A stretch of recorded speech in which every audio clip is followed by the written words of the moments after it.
gindala sang gintutunan si Maria sa pagpuyo sa iya balay. Ako, si Maria Eden Salinas, full-time servant worker sang ang Diyos Gugma Community. May bana, kag may apat ka mga kabataan. Bugtong ako nga bata sang akon mga ginikanan.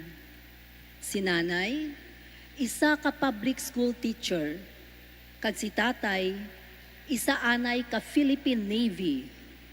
Pero sang pag-abot ko sa ila kabuhi, nagdesisyon si tatay sa pagwa sa serbisyo, agud nga maatipan nila ako sang maayo.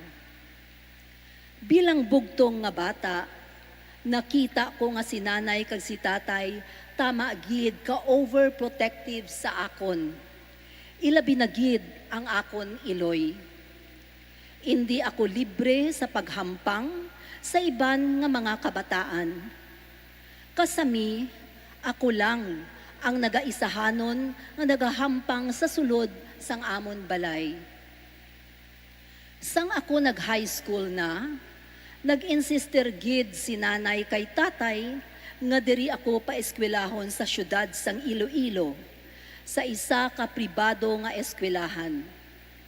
Ang akon tatay hindi kuntani magsugot kay tama kamahal sang tuition fee kag basi hindi nila masarangan ang pagbayad. Pero si nanay nag-insister gid kag ang iya gusto, amugid ang nasunod. Kag hindi lang ina, ginbutang pa ako sang akon nanay sa dormitory sang sina nga eskwelahan, agud makasiguro siya nga safe ako, kag hindi ako makapagusto sang lagaw. Sang ako nag-college na, naghambal ako kay nanay kag tatay nga gusto ko mag-eskwela sa isa ka university. Nagsugot man sila. Sang nag-graduate na ako sa college, sa grasya sang Diyos, nakasulod ako dayon sa obra sa isa ka government bank. Sa sinaman nga tuig, nakapamana ako. Naluyagan ni nanay kag ni tatay ang akon ginpamana kay siling nila mabuot, responsable kag may ara na nga obra. Sang November 2008, nakasulod ako sa ang Diyos Gugma Community. Nagdesisyon ako nga magserbisyo sa mahal nga Ginoo full-time paagi sa sini nga komunidad. Tungod kay isa lang ako nga bata, sang napatay si tatay, gindala ko si nanay sa community kag diri kami nagtiner. Sa sina nga tinion, makasiling ako nga si nanay nangin akon krus. Si nanay, isa ka tawo nga tama ka istrikta kag palaakig. Nakita ko nga permi niya ako ginaakigan, ilabi na gid kung maglakat ako sa pagtuman sang mga obligasyon kag responsibilidad nga ginahatag sa akon sang community. Tama sa iya kaimon sa akon oras. May mga bes nga kung maglakat ako sa iban nga banwa kag mag-shepherd sa mga kauturan sa sadto nga doog, pagpauli ko ang akon mga bayo yara na nagalalapta sa salog. Ang iban, basa na sang tubig, kag mga mahigko na. Luwas sina, grabe pa ang akig ni nanay sa akon. Tungod sini, may mga tinion nga nagahibi lang ako, kag nagaistorya sa mahal nga Ginoo, kag nagapamangkot. Ginoo, nga nga siya gid, ang ginhatag mo sa akon nga mangin akon iloy. Pwede man tani kun iban na lang. Isa pa, hindi ko man siya matuod nga nanay. Huo, husto ang inyo nabatian. Adopted child ako. Maayo lang, kay tungod sa akon pagpamati sang pulong sang Dios diri sa komunidad sang ang Dios gugma kag sa aton simbahan, madali lang ako makarecover kag makuha ang kasakit sang akon buot kag mapatawad ko man si nanay. Padayon, nga amo ini ang akon sitwasyon sa madamo nga tinuig. Kag siling ko gani, daw nagkabalan na ako sang akig ni nanay sa akon. Daw nangin music to my ears na ang iya pagpangakig. Nag-abot ang tuig 2024, bulan sang Nobyembre. Si nanay nag-suffer sang stroke. Gindala namon siya sa ospital, kag sa kaluoy sang Dios, si nanay naka-recover. Pero sa iya kahimtangan, mas nangin mabudlay pagid ang akon sitwasyon. Kung sa aton pa, mas nagbugat pagid ang krus nga akon ginapasan. Kay si nanay nangin bedridden. Kung magkaon siya, ginapabangon ko siya kag ginasuportahan lang sang mga ulunan ang iya likod. Dako ang lawas ni nanay, gani mabugat siya pabangunon. Ginahungit ko siya sa iya nga pagkaon, kag kasami nagakaabutan kami sang isa ukon duha ka oras. Gusto niya, permi ara lang ako sa iya tupad. Kung matulugan siya, sa kasami, gulpi lang siya mabugtaw, kag magsinggit nga daw ginakulbaan gid. Sa bagay nga bisan sa tungang gabi sa akon katulugon, gulpi lang ako mabangon, kag kadtuan siya, kag hapluson, tubtob, maumpawan. Kung may ara ako mga obligasyon, kag kaladtuan, dako gid nga problema. Kay hindi ako dali-dali makakita sang mabantay kay nanay, kay nahadlok sila sa iya. Nag-abot ang tuig 2025 bulan sang Hulyo. Si nanay nagsuffer sang ikaduha nga stroke. It was an acute hemorrhagic stroke, meaning may bleeding sa iya nga brain. Gindala namon si nanay sa ospital, kag ang hambal sang doktor, kinahanglan nga mag-undergo si nanay sang immediate brain surgery para nga makuha ang mga nagalapta nga dugo sa iya utok kag maguntat ang pag-bleeding. Siling sang doktor, anytime pwede si nanay makomatose. Ginistorya ko ang akon panimalay, kag nagdesisyon kami nga hindi na pag-ipa-operahan si nanay. Kay bisan gani ang doktor, hindi man makahatag sang assurance nga makasurvive si nanay sa sina nga brain surgery, considering nga si nanay 89 years old na. Ginpapirma ako sang doktor sang waiver nga in case maguntat ang beating sang heart ni nanay, hindi na nila siya pag-i-revive. Nagpirma man ako. Samtang ginahimo ko ina, diri sa akong tagipusoon, nagaistorya ako sa mahal nga Ginoo. Siling ko sa Ginoo, Lord, kung nakita mo nga qualified na si nanay sa pagkadto dira sa langit, ginatugyan ko siya sa imo. Pero, kung hindi pa siya qualified, pwede hindi mo lang anay siya pagkuhaon.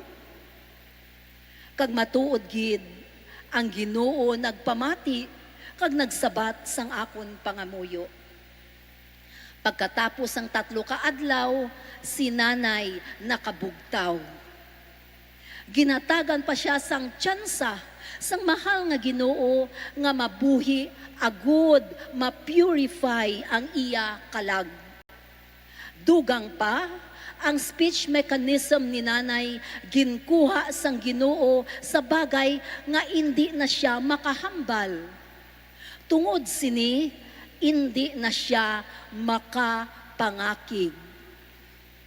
Kag ang iya mental condition, makasiling ako nga gintugutan sang Ginoo nga mangin kaangay sang isa ka bata nga inosente, kag wala na sang hindi maayo nga nagasulod sa iya huna-huna.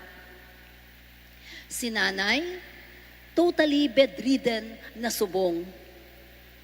Ginapaagi na lang sa NGT ang iya pagkaon, kag ako man gihapon ang nagaatipan sa iya. Sa akon pag-atipan kay nanay, mabatyagan ko ang kaluoy kag pagpalangga sa iya. Ginapadumduman sa akon sang Ginoo ang ginistorya ni nanay nga sang ako anom palang kabulan, ginconvulsion ako. Samtang ginakungkong ako ni nanay, kag ginahulat ang doktor nga mag-abot, nabatyagan niya nga gulpi lang ako nagsido, kag sang paglantaw niya sa akon, nagapalanggitom na ako, kag siling niya nabugto na ang akon ginhawa. Sa sadto nga tion, grabe gid ang wawaw ni nanay, nga nagapangayo sang bulig sa mga tawo sa palibot, agud buligan ako nga mabuhi. Timing man nga ang doktor nag-abot, kag dali-dali niya ako nga ginpaliguan sang mabugnaw nga tubig sa gripo, kag didto nagbalik ang akon ginhawa. Ginpadumdum man sang Ginoo sa akon ang adlaw nga ginpabunyagan ako ni nanay, nga kun sa diin nabaton ko ang Espiritu Santo sang Dios, kag naangkon ko ang espirituhanon nga kabuhi. Nadumduman ko man ang mga pagsakripisyo ni nanay kun magmasakit ako.